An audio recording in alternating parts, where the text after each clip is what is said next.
All right, ladies and gentlemen, boys and girls, children of all ages, fellow Pandemonium travelers, this is Seattle Pandemonium Shutdown, day 244 by my count. So, things have really heated up. I mean, can an election heat up after it's technically over? What is happening is some, I don't know, I guess it's a bizarre and or frightening combination of media framing and some like a vote, like election fraud. I don't want to just throw that out, untested or unverified. But there is extremely suspicious stuff happening with the vote counting. And even if ultimately it's like, oh yeah, no, it's actually fine, like we investigate and it's shown to be fine, that's a separate, we need to do that. Like, we need to have a I don't know, maybe multiple investigations actually that settle this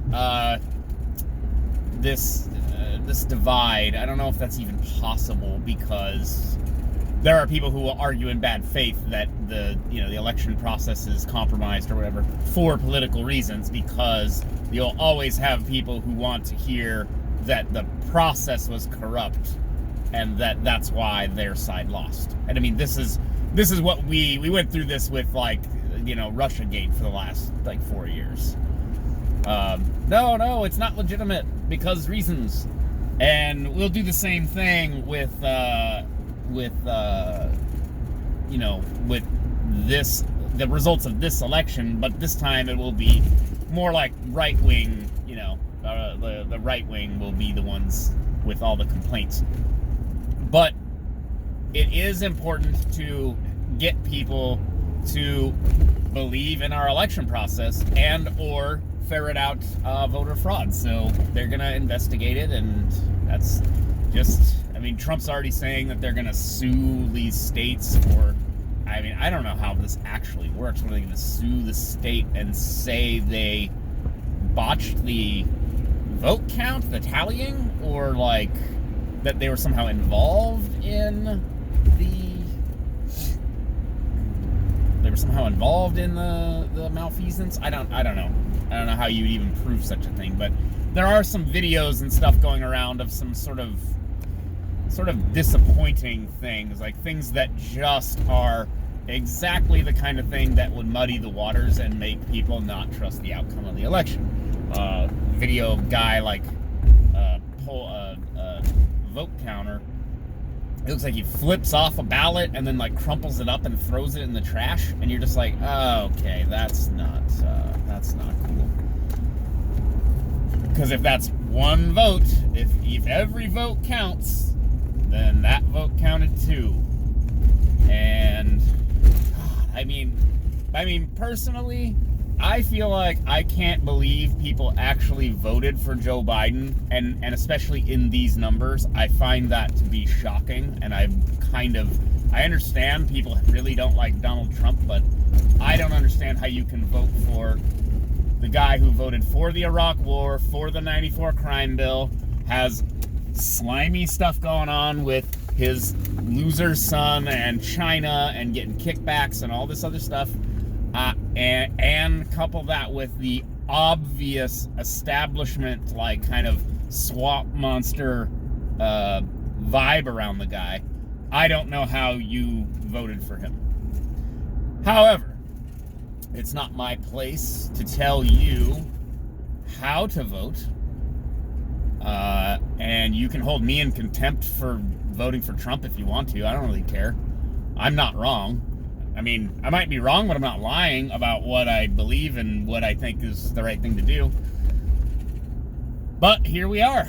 And so now we get to most likely, and I mean this, most likely, nothing's going to happen in terms of election, fraud, investigation, etc., etc. Nothing's going to happen.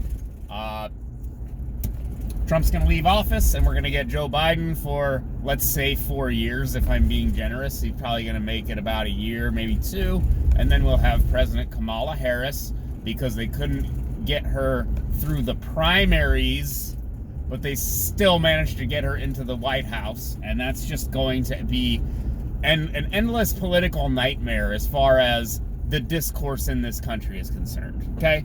Because on the Biden-Harris platform, on their website, they have, we want to ban assault weapons and semi-automatic rifles.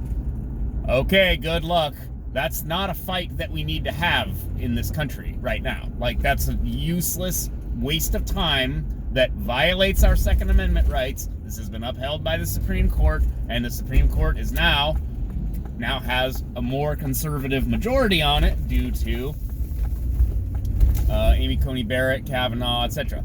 So that's just going to waste our time and make everybody mad over nothing, but okay. I guess that's what we're going to do. Now, on the other hand, if the Trump administration or the Trump camp manages to overturn or get a recount in some of these states via the court system, then we're going to hear endlessly about how he stole the election.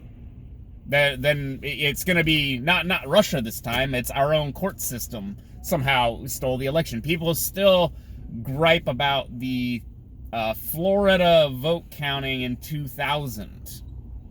That, like, W. Bush stole the election by having the Supreme Court shut down the counting of the votes, and we will hear about this forever. The same way we will hear about the coronavirus lockdown strategy forever. And the issue is whether or not you actually trust our election system. And that that sentiment is going down regardless of the outcome for certain groups of people. Either way, some people are going to lose faith in what's going on. Well, I guess that's enough for me for one day. I'll talk to you guys later. Bye.